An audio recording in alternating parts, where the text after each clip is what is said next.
18 hours out. Destination unknown, a military secret. The largest overseas expedition ever guarded by the blue ensign of the American Navy.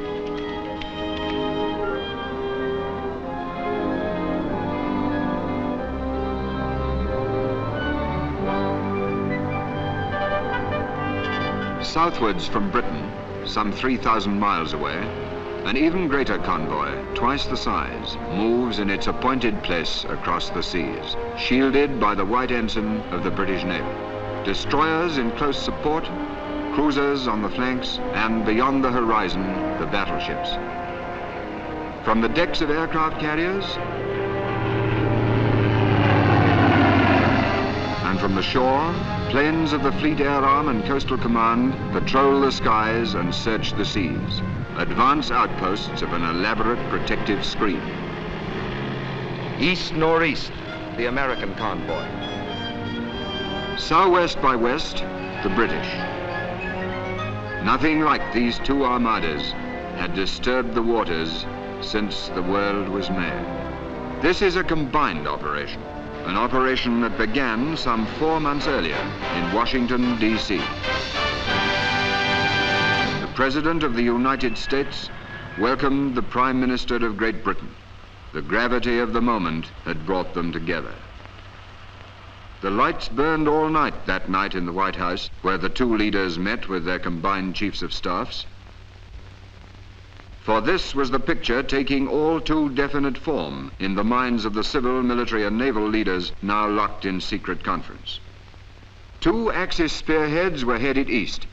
In the north, von Bock was hewing his way through the Ukraine to the Caucasus. In the south, Rommel was driving toward the Egyptian border. These two spearheads were intended to meet in Iran and head eastward towards India. In the Orient, Japan had occupied the coast of China, the East Indies, Malaya, and Burma in preparation for the drive westward through India. If these two enemy spearheads were allowed to meet, Russia and China, except for their remote Arctic ports, would be completely isolated. Japanese raw materials and German production would be combined. The peoples of Europe, Asia, and Africa, 7/8 of the world's population, would be enslaved. By morning, a decision, both bold and revolutionary. Bold because in this, our darkest hour, we dared to take the offensive. Revolutionary because that offensive was conceived, planned, and executed by the peoples of two nations. The time and the place had been agreed upon. The code name for the combined operation was Acrobat. The two great elements were time and secrecy. 125 days in which to plan and launch an offensive from bases 3,000 miles apart. An operation involving hundreds of thousands of American and British soldiers and sailors, millions of American and British working men and women, only by whose combined efforts could the plan become a reality, but from whom the plan itself must be kept secret. A few score men, no more, knew in its entirety the plan for this greatest of combined operations. In London and Washington, British and American officers were placed at adjoining desks to work through the days and nights of grinding toil that lay ahead. And gradually, in the enforced daily intimacy, men grew to know and respect each other. Thus was born the relationship out of which an Allied army came into being. To them came hourly reports on the vast undertaking of forging the striking weapon. It was a race against time.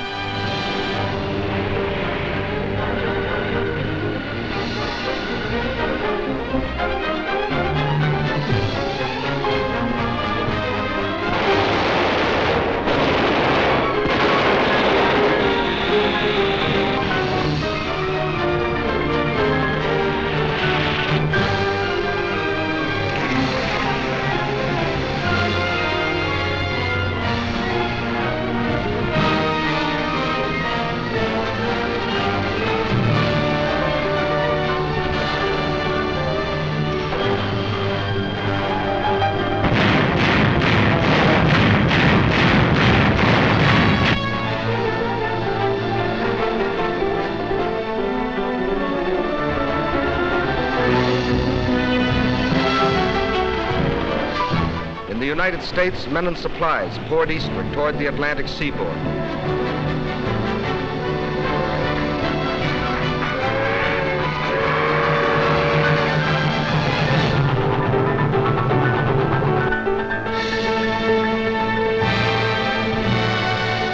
In Britain also, by road and rail, an army was on the move.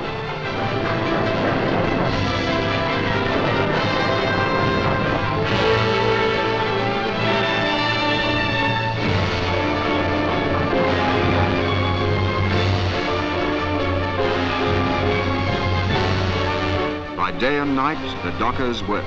Records were broken in tonnage put aboard in one ship. For every soldier, British and American, 10 tons of equipment.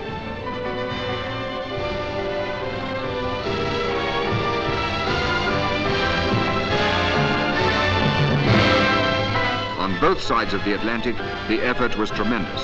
Guns, trucks, aircraft, petrol, water, food, barbed wire, locomotives. Of ammunition alone, we shipped 520 different kinds.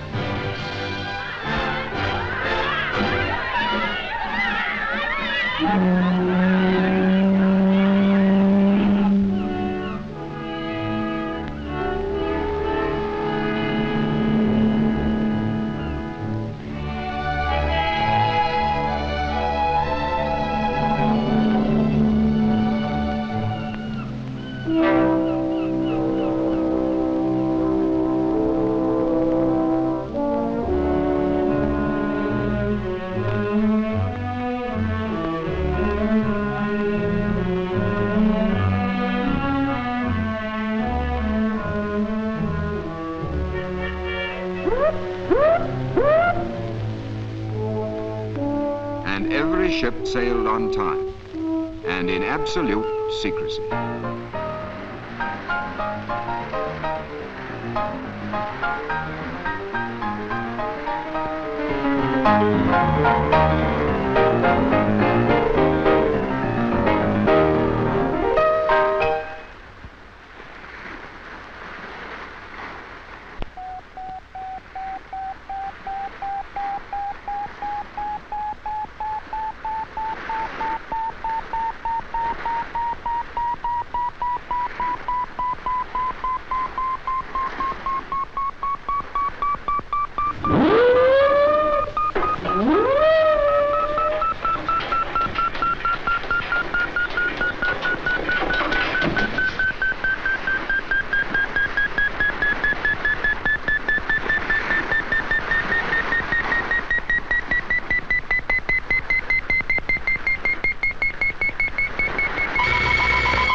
And the convoy continued its hidden way.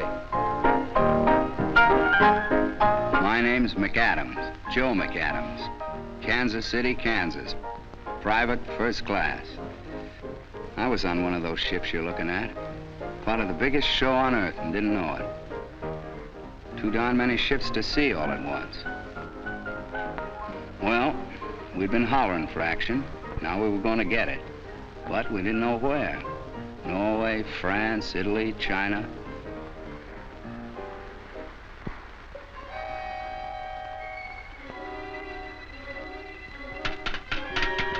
Finally, on the 5th day, we got the news. I mean, what we'd been waiting to hear. They handed out little guidebooks. I remember the first line: "You are to do duty in North Africa as a soldier of the United States." Gave me kind of a kick. Why North Africa? What was the plan called Acrobat? The convoy from America was heading east, the one from Britain heading south. At a given point west of Gibraltar, the British convoy would divide. For 12 hours, the two halves would proceed in opposite directions. Then the second half would reverse its course and follow the first, passing Gibraltar 24 hours behind. Thus, with clock-like precision, the combined operations would begin with simultaneous landings at Casablanca, Oran, Algiers. Casablanca to protect our flank against an Axis attack through Spanish Morocco. Oran and Algiers to secure bases from which to press eastward. Then the occupation of Tunisia, from which we could cut Rommel's supply lines across the Mediterranean. Next, to trap and destroy Rommel's Africa Corps between our allied forces and the British 8th Army. Thus, one arm of the Axis pincer would be amputated, and supply lines round the Cape of Good Hope would be shortened by half through winning control of the Mediterranean. North Africa would be ours, with bases from which to stab at the heart of the Axis citadel. Those were the main objectives of the plan called Acrobat. In both convoys, the men kept fit, now knowing the task that lay ahead. For most of them, this voyage was a new experience. They'd never been so far from home before. That's certainly true of me. My name's George Metcalf. I was a greengrocer in Civvy Street. We had a shop a long time. Only we're a military family, really. My dad was at Passchendaele and I was at Dunkirk. Never met such a collection of blokes as we got on this ship. Chaps from Glasgow, New York, London, Melbourne, Cape Town, Montreal, Chicago, Birmingham, Wellington, Bethnal Green, the whole issue. I reckon it's about time this team of internationals got cracking. When I was peeling spuds just now, I made up quite a letter to my girl, all about the way these ships zigzag and about flying fish and whales. Of course, we haven't seen any yet, but I reckon she'll like to know I'm enjoying myself. And now I got something else to tell her too. The best news for a long time. They just put it up on the ship's board.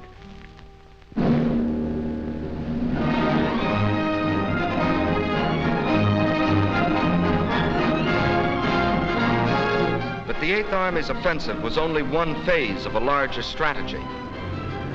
Included therein, the bombings of Genoa, Naples, Turin, precision bombings of the Renault factory turning out Rommel's tanks. All these a part of the plan called Acrobat, of which the enemy still knew nothing. Nothing of the submarine trip to Africa by General Mark Clark, with a message to be smuggled into France. Nothing of the arrival at Gibraltar of General Eisenhower, where he was joined by General Henri Giraud, who had received General Clark's smuggled message. The enemy knew nothing until the last possible moment, when the first half of the convoy from Britain steamed past the fortress of Gibraltar. It was at night that the ships passed through the straits. The time had been carefully chosen, for here in narrow waters, attack seemed certain. Aboard ship and on the rock, everyone stood to, but the ships moved steadily on. It was as though, for the moment, the enemy's sword had fallen from his hand through indecision. This time, it was in Rome and in Berlin that the lights burned all night. For the first time since the war's beginning, somebody else was calling the tune. But before the enemy could collect its wits or its forces, our ships lay, as planned, off their appointed destination.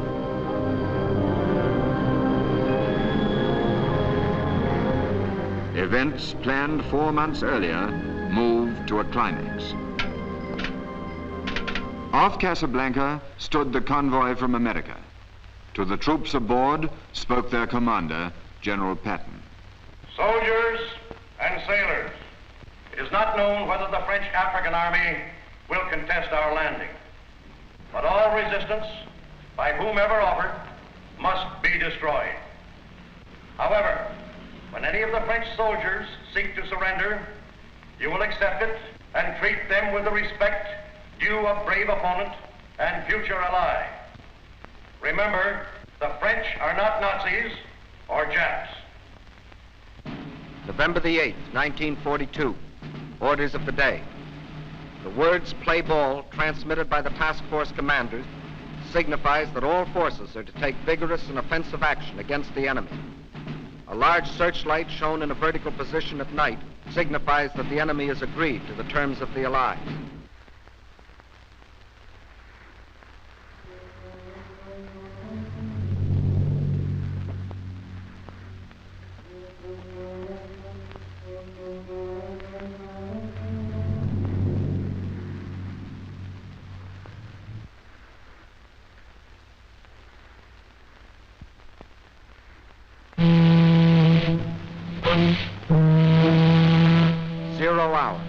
From America, the President broadcast by shortwave.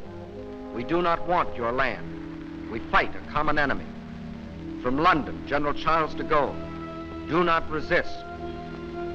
From Gibraltar, General Giraud. We welcome the Allies to French soil.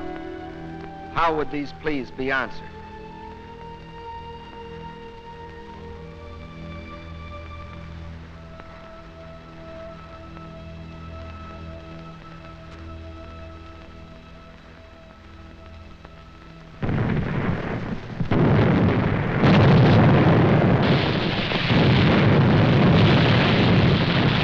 Play ball.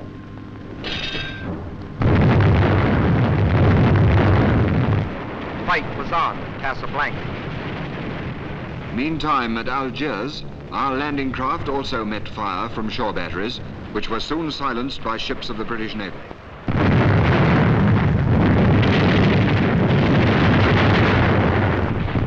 Here, too, the French troops ashore were asked by radio to indicate a friendly attitude by throwing their searchlight beams vertical. It wasn't long before, here and there along the coast, searchlights were seen pointing to the heavens. As dawn broke, fighter planes from Gibraltar, fitted with extra fuel tanks, took off without even waiting to hear whether the landing fields at Algiers had been captured. By 7 a.m., resistance at Algiers was finished. British and American troops had landed east and west of the city, penetrated 10 to 15 miles, and held the heights and all vantage points. In Algiers, on that famous November the 8th, was Admiral Jean Dallon, French Vice Chief of State under Marshal Pétain. It was after consultation with him that the French commanding general agreed to surrender the city. Meanwhile, at Oran,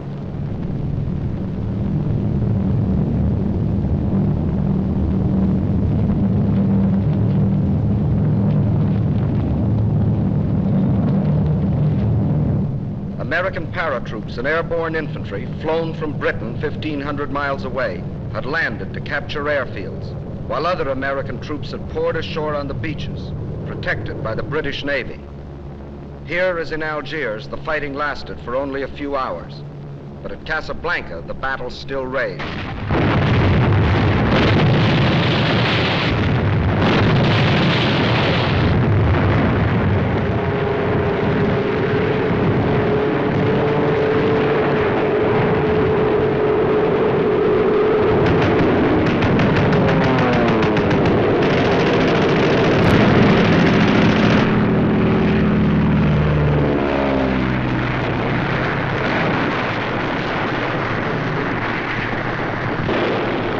Shore batteries and the heavy guns of the French battleship Jean Bart and several cruisers, destroyers, and gunboats put out a devastating fire.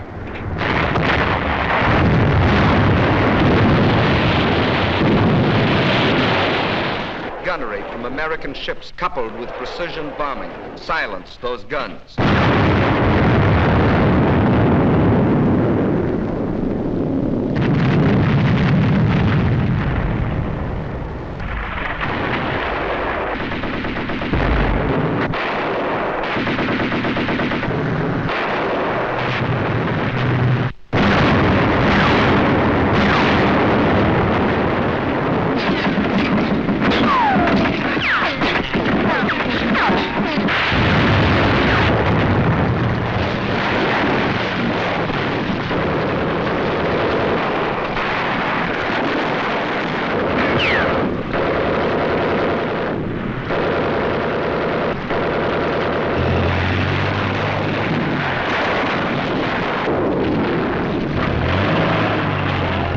Striking inland from the beaches north and south of the city, shock troops cut the railways, other lines of communication, then converged upon the town.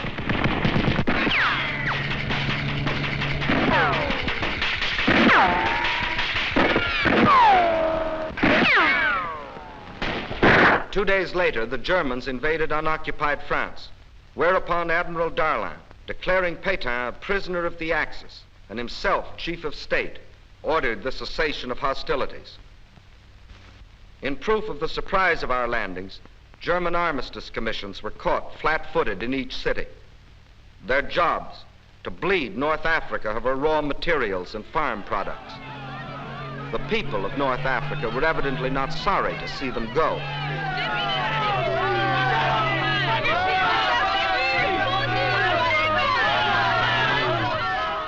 Events moved swiftly.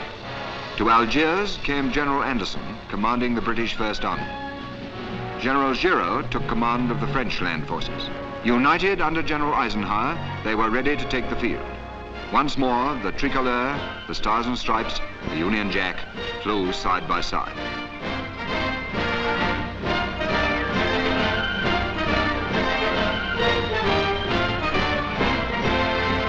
But the enemy had lost no time. Across the Mediterranean, by sea and by air, he was pouring men and equipment into Tunis and Bizerta.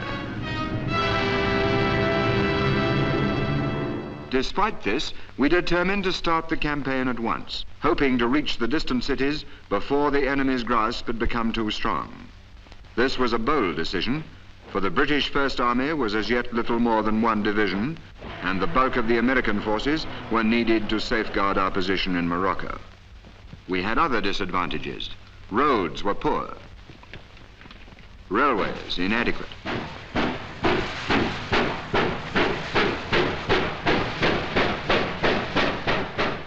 The enemy beyond the mountains had short supply lines from Sicily and Sardinia. Our own, stretching forward from the improvised base at Algiers, were 4 times the length. Even more important, we lacked as yet forward airfields, whereas the enemy in Tunisia had all the permanent airfields he needed. In less than a month, the weather would break. Could our slender force, in the last days of autumn, achieve a flashing success against time and a stronger enemy? With immense energy, the attempt was made. By road, Allied infantry, tanks and artillery moved towards the hills. By rail went General Giraud's men with mules for mountain transport. By air flew British and American parachutists to capture suitable ground for airfields and the tactical points nearby.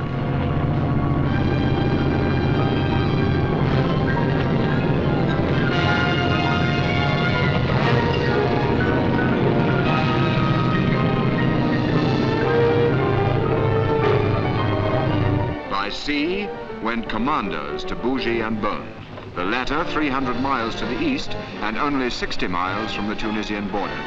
Here, the airfield which our parachutists had taken was already under attack from the Luftwaffe.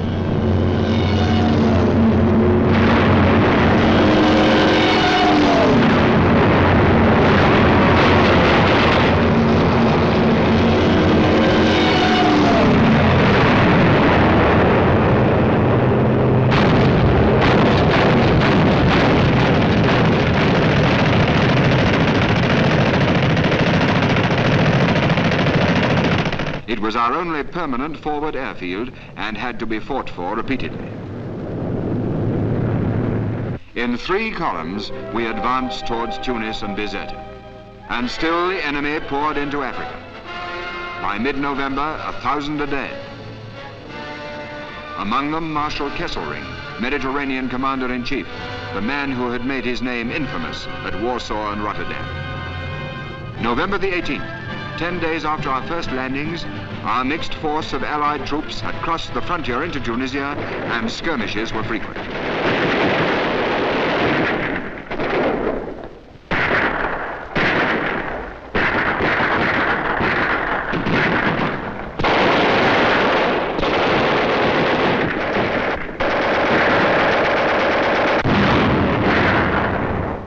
On we went.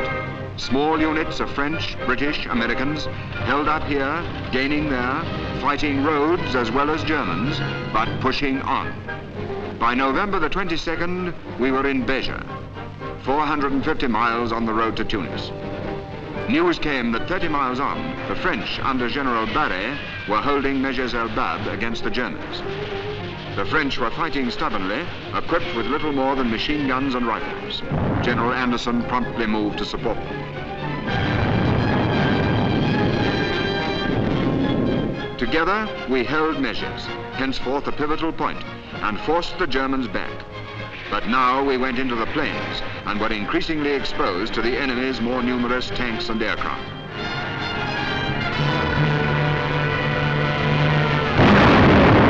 November the 25th, the first real tank clash.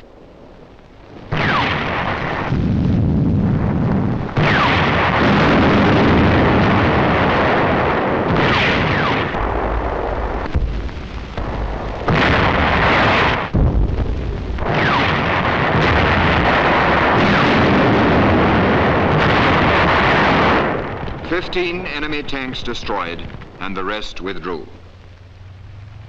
And on we pushed towards Tunis and Bizerte, racing against time and the weather. 60 miles from Bizerte, 50 miles, 40 miles. Our supply lines inexorably thinning, our reinforcements fewer and fewer.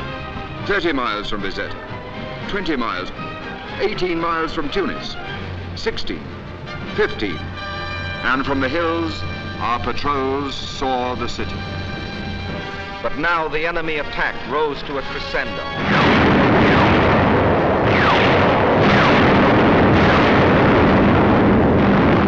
From the skies, a bombardment to which we had no adequate answer.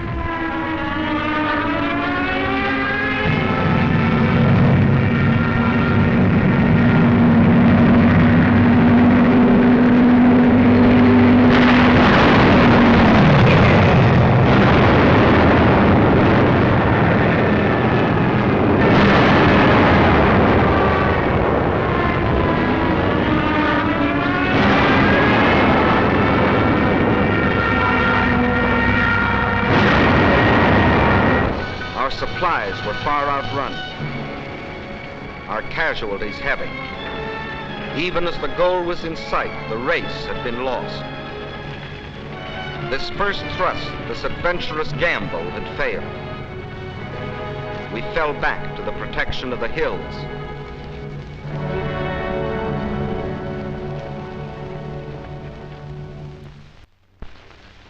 But even as we withdrew to regroup our forces, we encountered a new enemy. Winter was upon us. Our hastily improvised airfields were flooded, our planes earthbound.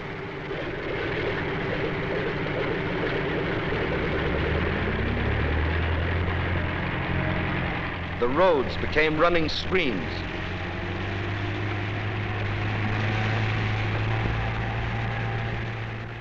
Our tanks immobilized.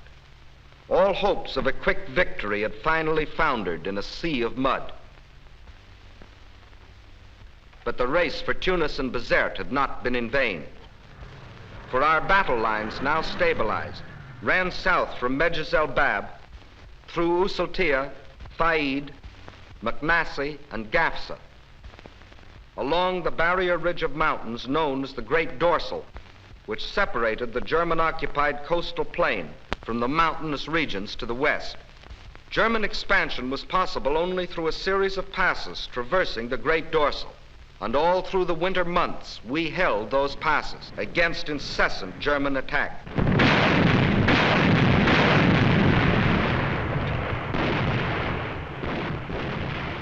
This was the period referred to by the world as one of military inactivity.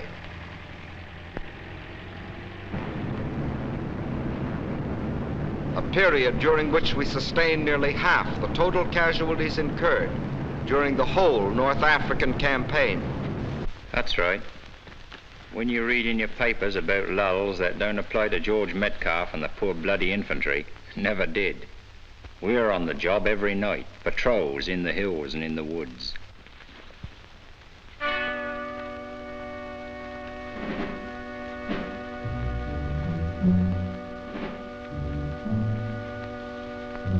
off we go with some Brens and Tommy guns and a few Mills bombs, and if we're lucky, we scupper a few Jerrys and bring a few prisoners in. Old Fred Parker's the best. He was a poacher. That's second nature to old Fred.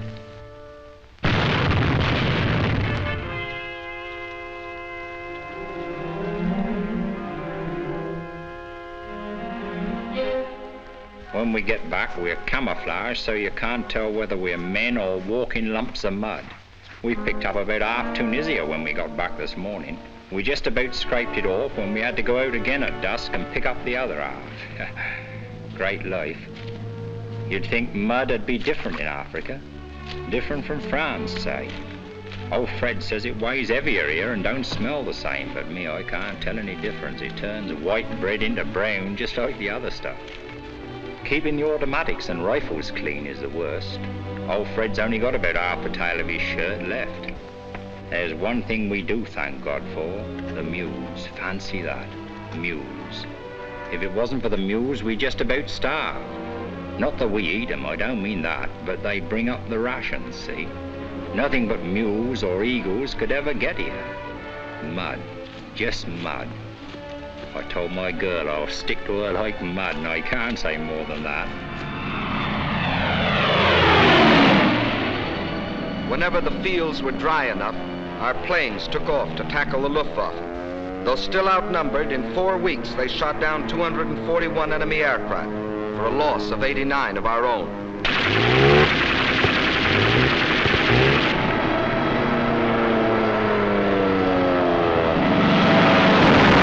Further back, day after day, the Strategic Air Force was taking off to kill the enemy's effort at its starting point. Liberators from the east, fortresses from the west, went forth to destroy enemy bases in Italy, Sardinia, Sicily.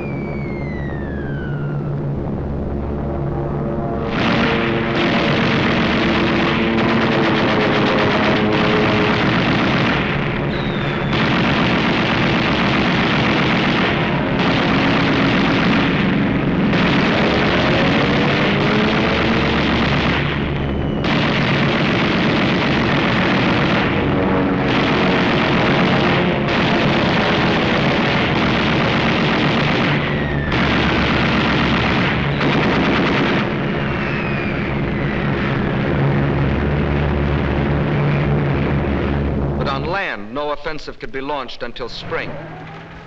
Against its coming, there was to be on either side of the great dorsal a building up of power.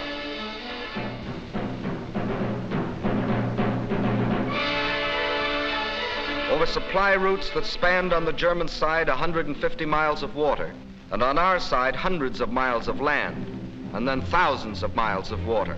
The longest assembly lines in the world were in operation, from the factories of the United States and Britain, from Birmingham to Algiers, from Detroit to Oran, from Manchester, Los Angeles, from Leeds, from Pittsburgh to Casablanca.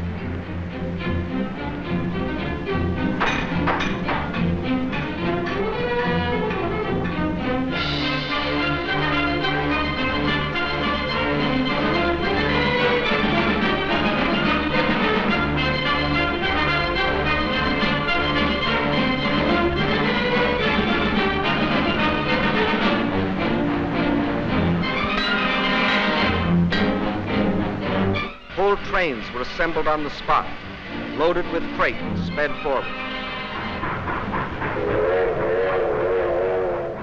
The South Atlantic became an airway as well as a seaway. From Brazil, flights of P-38s equipped with extra fuel tanks were flown across the seas. Each flight led by a flying fortress which provided navigation. From Gibraltar, aircraft which had been brought by ship from Britain and reassembled on the Rock were flown off to Tunisia. Nearly 1,500 planes reached the front by this route.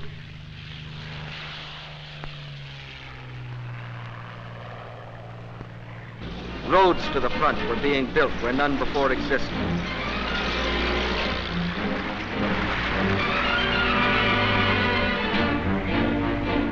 On wet, still unfinished landing strips, giant planes sat down with cargoes of materiel. Our reservoir of power was filling up.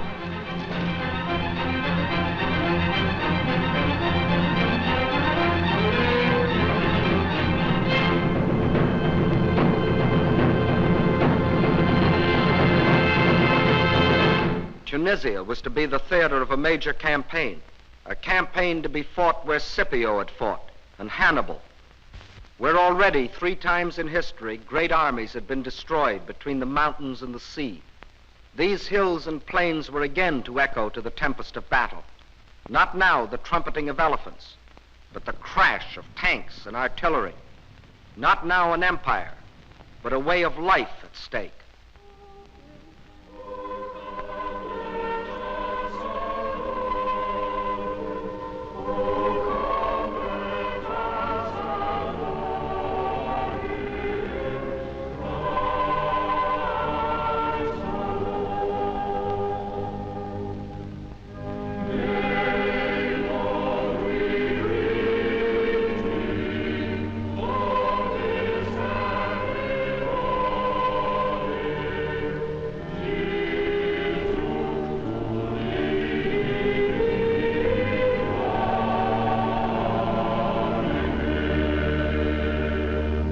On this Christmas 1942, our soldiers and airmen in Tunisia and the Western Desert gathered together in little churches or under the open sky.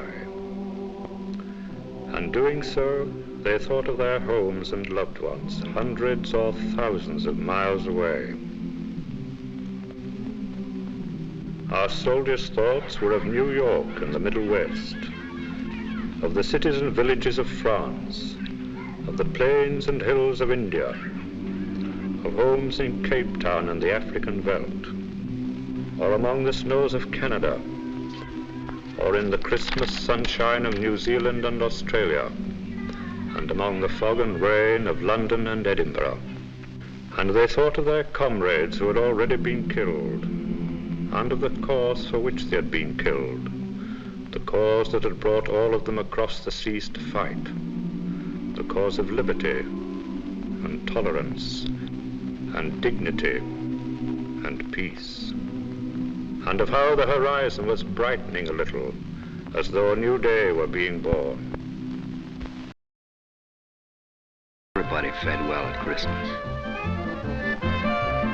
including the pets.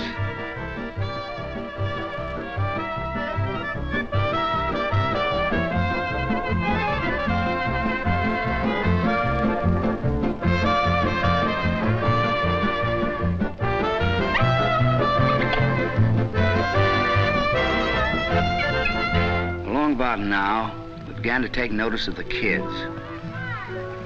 First off, they were kind of shy. But Arab kids are no different from the kids back home when it comes to candy.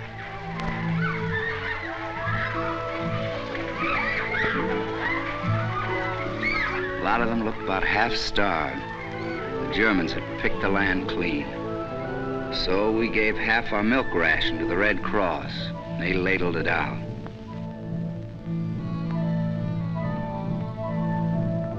Off duty, we just roamed around, looked, and we saw some mighty strange sights.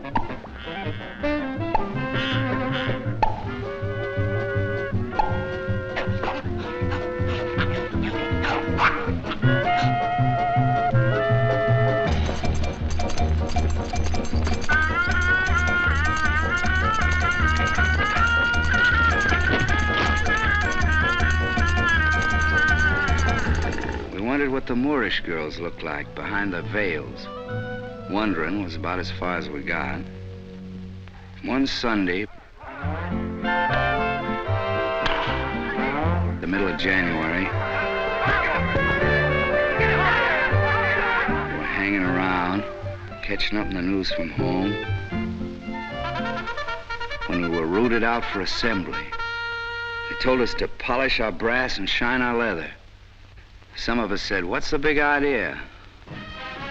Well, we found out, and you could have knocked me over with a tank.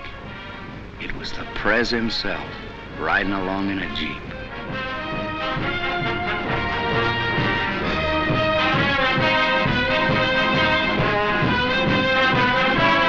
When we saw Mr. Churchill come in, not puffing his cigar, we knew something big was cooking.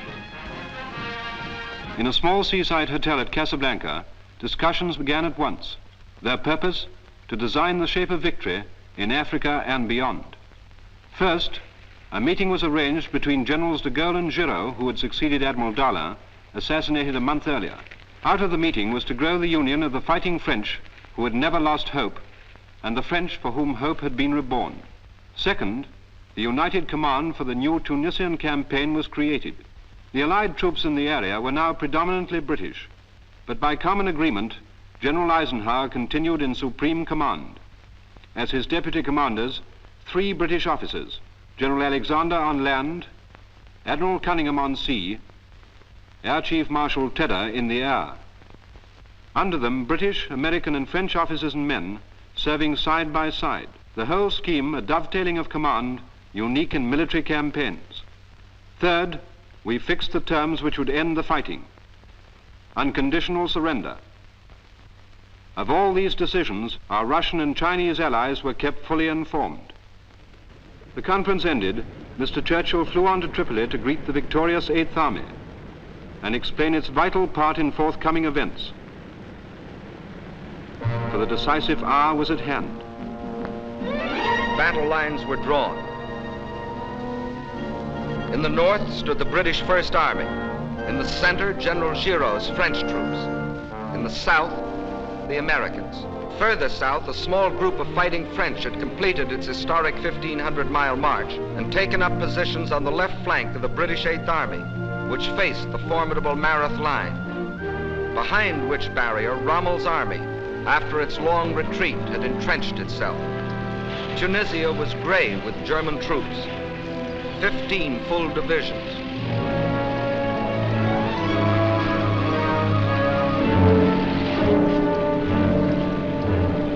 No scratch troops these, but battle-wise veterans of Poland, France, the Balkans. They, together with 7 Italian divisions, were armed with the most modern types of equipment, including the newest fighters and bombers of the German Luftwaffe.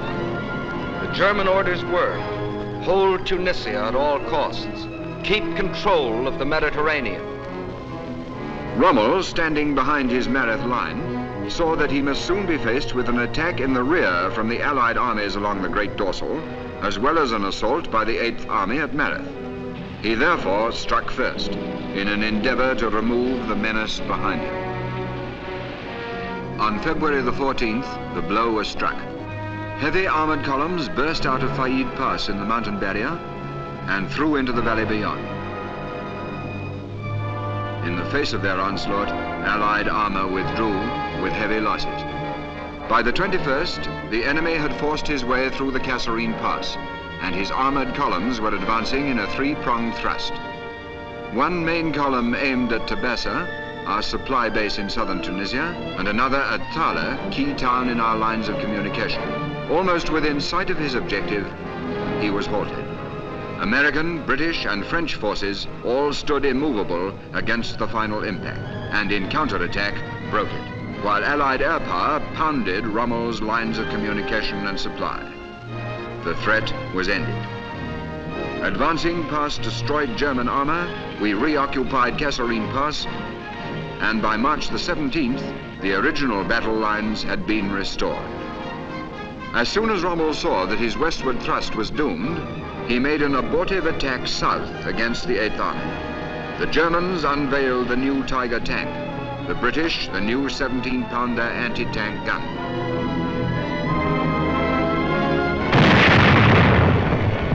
"52 Tiger tanks were left burning hulks. From then on, the initiative was ours." Of the various strategies which might now be employed against the enemy, General Eisenhower chose one which envisaged the entire military situation in terms of a cylinder. The western wall, Allied land forces along the Great Dorsal. The northern and eastern, Allied air and sea power concentrated in the Mediterranean. The seaports of Tunis and Bizerte were to act as the intake valve, through which those enemy troops that escaped the devastating attacks of planes and submarines based at Malta were to be sucked into the cylinder. At the bottom of the cylinder stood the powerful British Eighth Army to serve as the piston, which in its upward stroke would push the enemy into an ever smaller space. Still in possession of the enemy were certain high hills to the west of Tunis and Bizerte. Their capture was an essential part of the entire strategy, for these hills were the spark plug, which, when the piston had forced the enemy into a state of high compression, would explode the combustible mass. That was the final strategy. To succeed, perfect coordination would be necessary between land, sea, and air forces.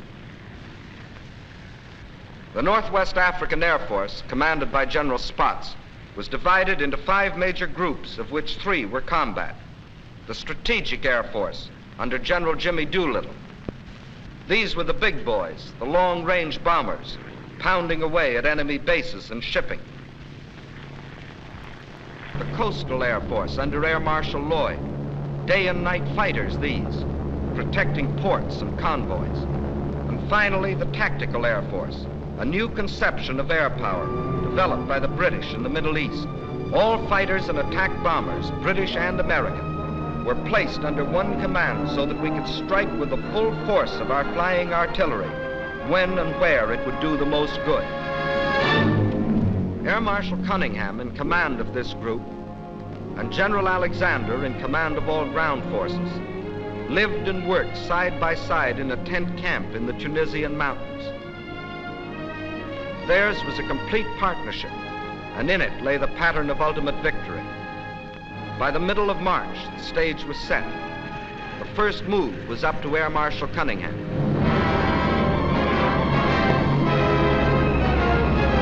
In a continuous 24-hour assault, the Mareth fortifications were pounded from the air.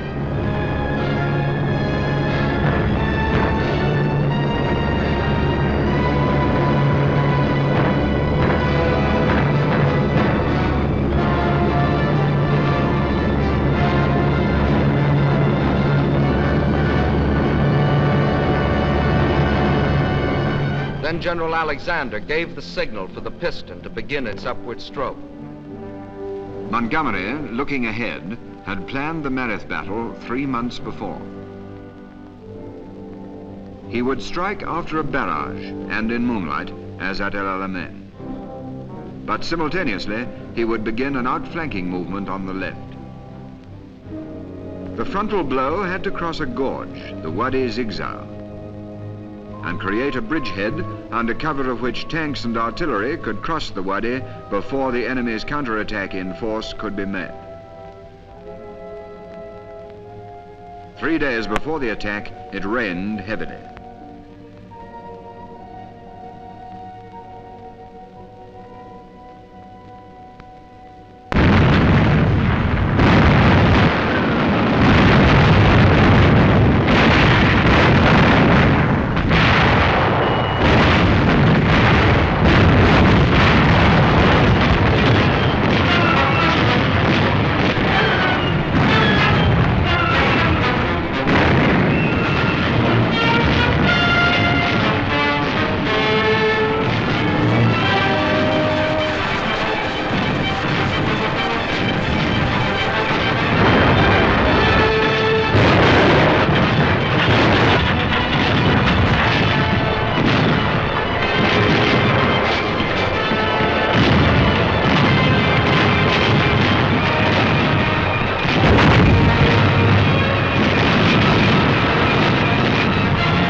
Next morning, our men were holding on like bulldogs. Only 4 tanks had got across, but with these and their own arms, our infantry kept the bridgehead intact. The enemy, fearing another El Alamein, now withdrew armor from other sectors and threw it in.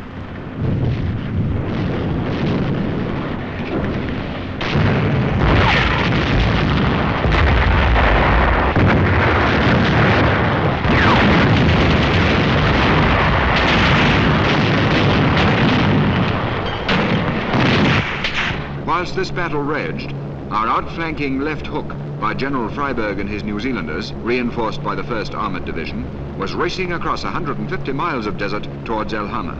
The blow was now struck by 50,000 men on the ground and by bombers, fighters, and tank busters from the air.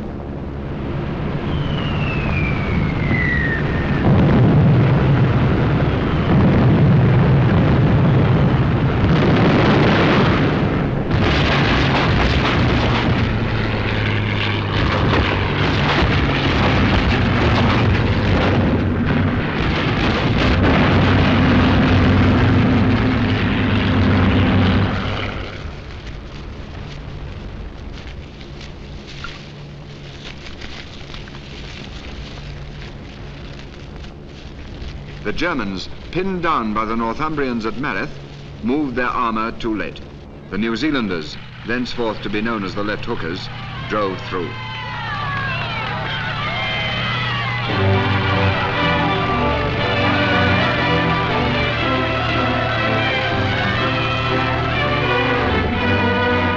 The Mareth line had been turned. The piston was on the move. Its speed made possible by the feats in road building of the South African engineers.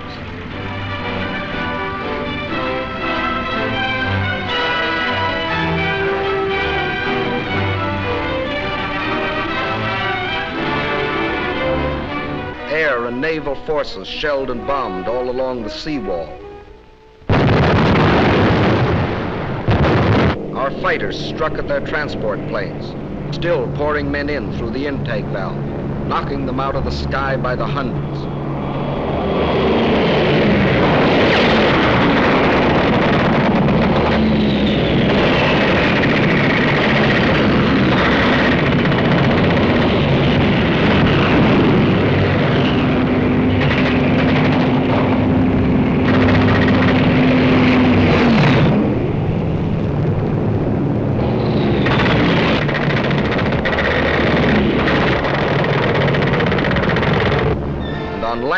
The British First Army was a constant threat in the north, while in the center the French had attacked at Pichon, and further south the Americans had broken through to El Guitar and McNassy, thus enforcing constant pressure all along the land wall of the cylinder.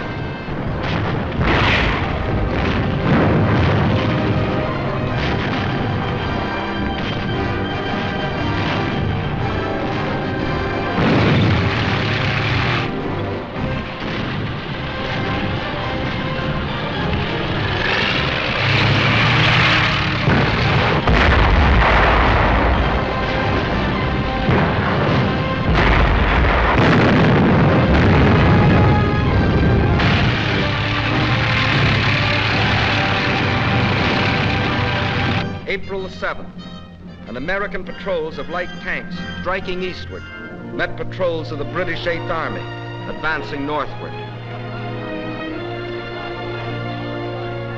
We got quite a bang out of meeting these guys. 2,000 miles they'd come, fighting all the way. Yes, sir, we got a real bang out of it. These are the guys that broke the back of the Africa Corps.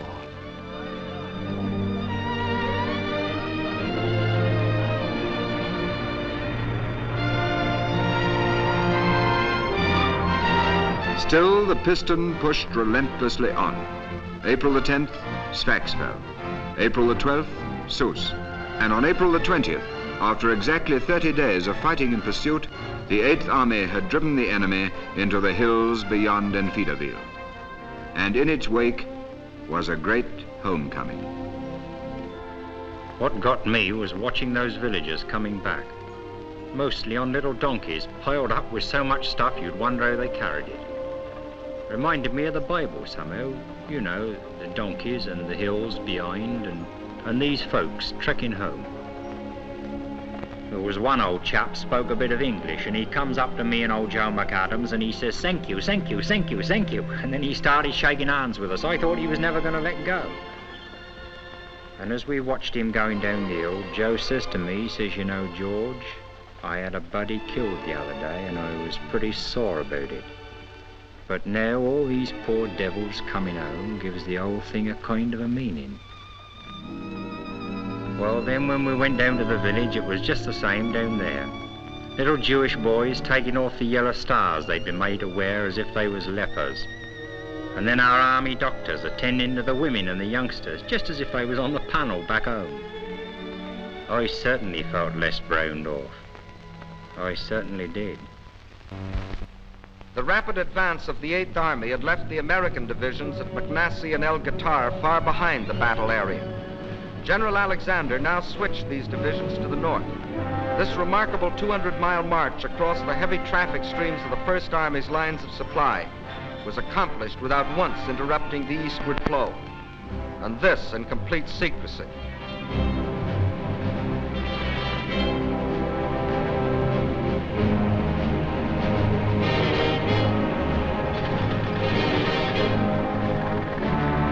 The piston had completed its upward stroke. The desired state of enemy high compression had been achieved. Now to capture the spark plug, the vital hills west of Tunis and Bizerte. This led to a number of major battles, of which 5 were typical. Hill 609, Longstop Hill, Gubalat Plain, Jebel Mansour, and Takruna. The 8th Army struck at Takruna. The French 19th Corps attacked Jebel Mansour.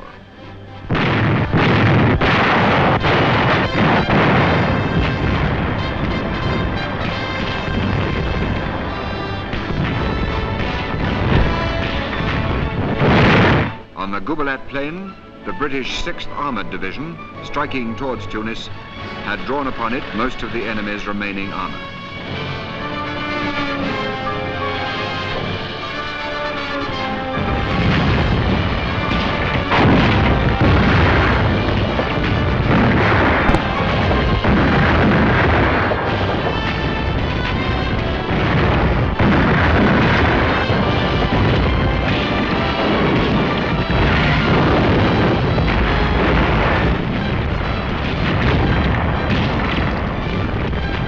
In 3 days of struggle, our main purpose was accomplished, the drawing to this battlefield of von Arnim's tanks and guns and their destruction.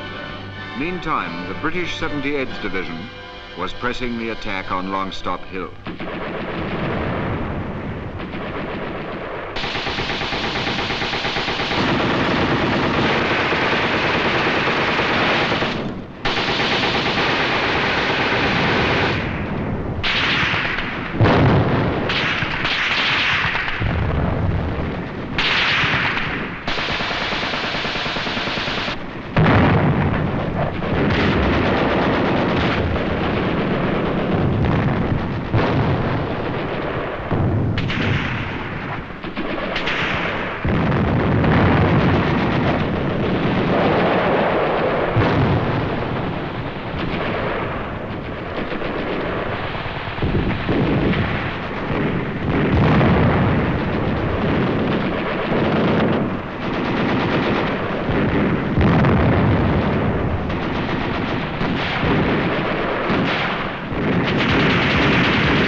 For 12 days, the hills echoed with gunfire.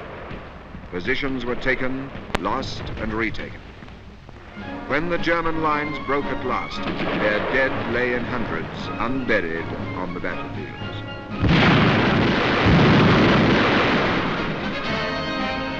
As our infantry went forward, engineers and pioneers built roads across the mountaintops for vital supplies to reach them.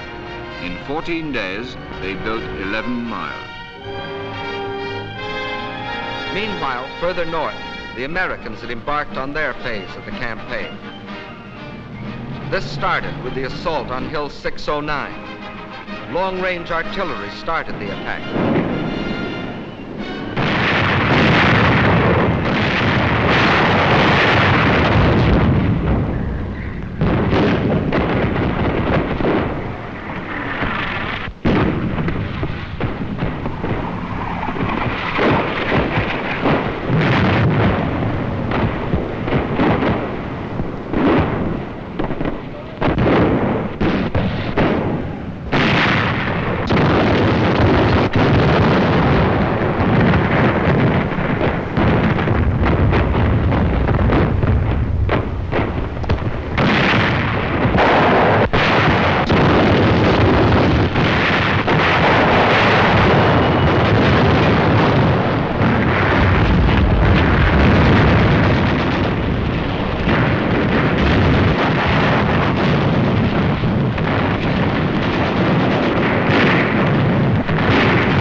12 batteries. Left 8. Baker. Baker.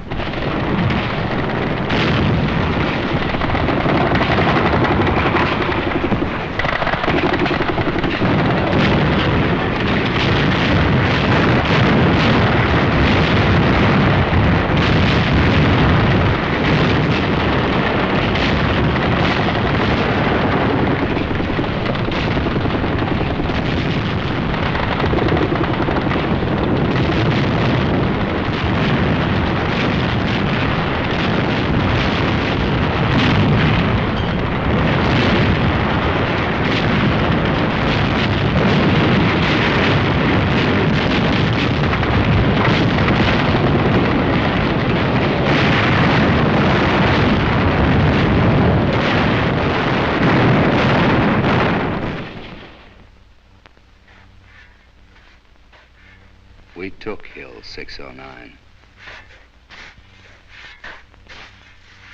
There weren't as many of us guys when we got to the top as there'd been at the bottom. But we took it. Thus, one by one, von Arnim's strongholds in the mountains fell. The Germans had been outfought. Now they were to be outwitted. General Alexander knew their fear of the Eighth Army. So he reinforced that fear with heavy bombardments and local attacks from Montgomery's front. At the same time, he secretly transferred the 4th Indian and the 1st and 7th Armored Divisions from the 8th to the 1st Army in the north, whence the main attack was to come. The spark plug was ours, and we were now ready to explode the combustible mass. Now to pour on the power. Now to give the apostles of power an education in the use of it.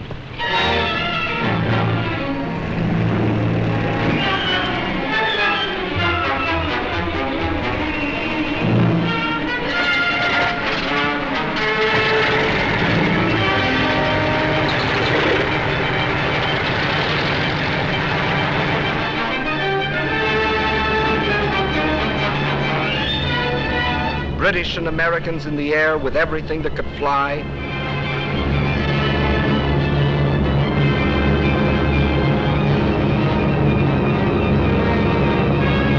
British and Americans on the ground with everything that could shoot.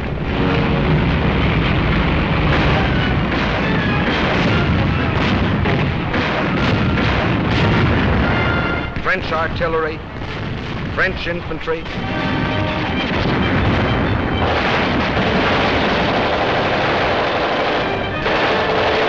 British Navy.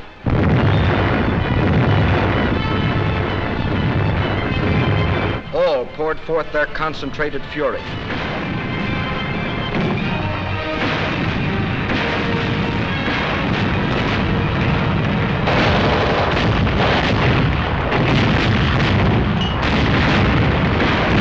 This was blitz warfare such as the inventors of the blitz had never dreamed of.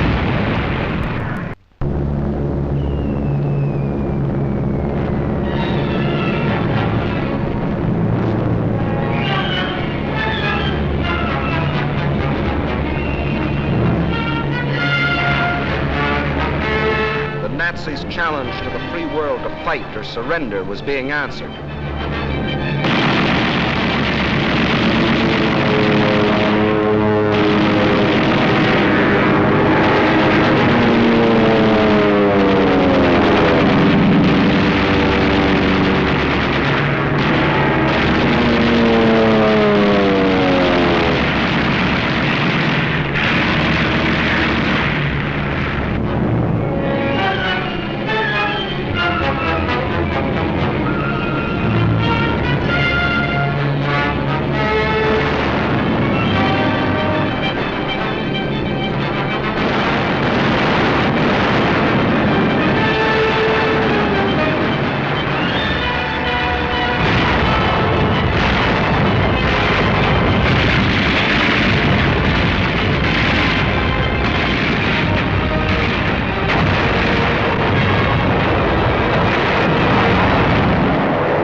After only 8 hours fighting, the hard crust of German resistance was shattered.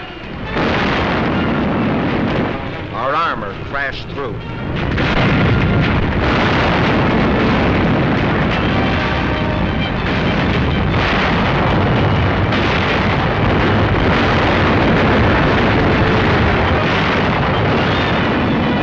The Americans blitzed their way into Bizerte. The British smashed right through the center to capture Tunis. Then a British armored column crashed across the neck of Cape Bon to Hammamet. Another British column raced around the tip of the cape to prevent any evacuation. The whole Axis mass was split into 4 segments. The end came quickly. By tens, by hundreds, by thousands they came. On foot, in trucks, and behind their bands.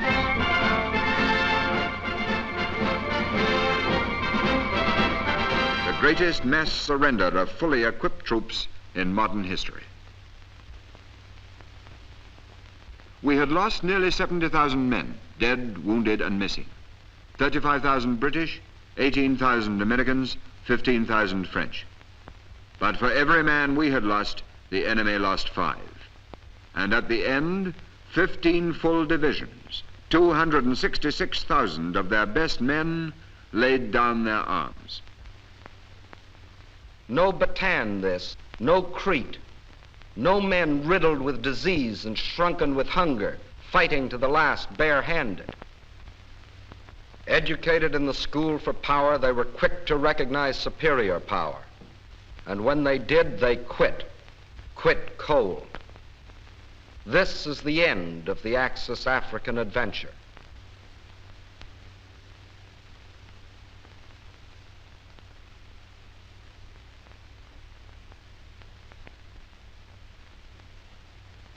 After all the racket, seems funny, don't it, Joe? So quiet. Yeah. What's biting you, Joe? I don't know. I can't help thinking all the hard work that went into those burnt-out tanks and half-tracks and airplanes. Gone for nothing. Had to be done. Oh, sure it did. But still in all, think of all the trucks and automobiles and things all that junk might have been. I know. Bloody shame. Just because he was told that he was a Superman. Well, he never figured things out for himself. Never argued the toss, same as we do. Too bad he didn't hear some of our arguments at the old Dog and Fox back home. You know, I guess that's the real difference between us and them. We argue the toss, as you say, and they don't. Yeah, and when you don't argue the toss anymore, you aren't half a man anymore. Right. You're just a blooming tool, like a spanner or a saw or a gimlet. Maybe they like it that way. Maybe they do, but suppose somebody tried to use you or me like that, Joe. Suppose somebody said put that fella's eyes out or turn a hose pipe on that Jew or on that woman. Would we do it? What do you think? You and me, Joe, we may not always think alike, but we do think. You and me and old Alphonse and the rest, we certainly think all right. You know, George, I got an idea. Why can't we, after the war, the same work gang, I mean, keep on swinging together? What couldn't we do? You mean build more houses than ever was? Yeah, that's it. And ships, thousands of ships? Right. And food so's nobody be hungry no more? Yeah, building things up instead of blowing things up. Like, I don't know, like dams in the desert and roads through the jungles. Maybe bridges across all the oceans. We could do it, I bet you. Yeah, do all the jobs that wants doing and knock the block off anybody who wants to start another war. And bring the smiles back to the kids' faces all over the world. Boy, what a job. But just now, Joe, it's the same rough road. The same road you and me have just come.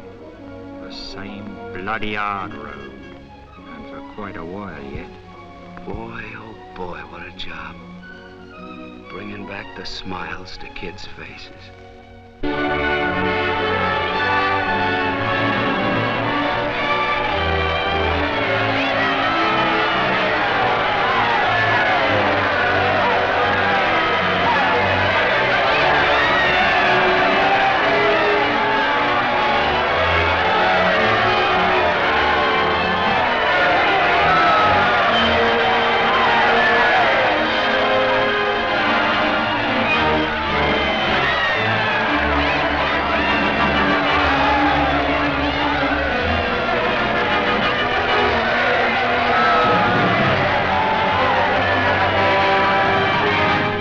Africa is freed, and Europe that much nearer freedom. The liberating hosts are on the wing.